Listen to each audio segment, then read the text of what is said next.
Le PSG ne construit pas une fanbase, il construit une culture.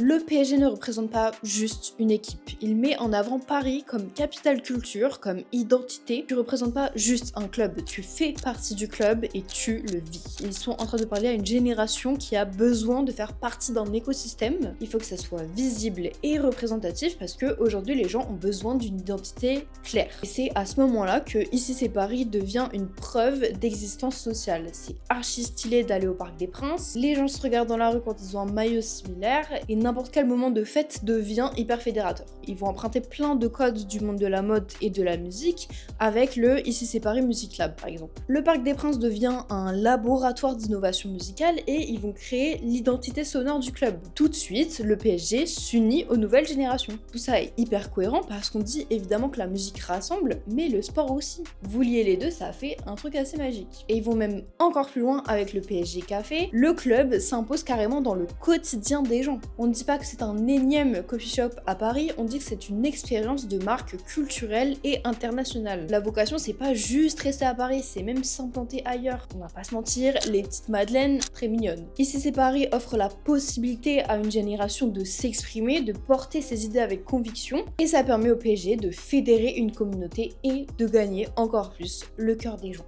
Et surtout, on n'oublie pas, la banlieue influence Paname, Paname influence le monde.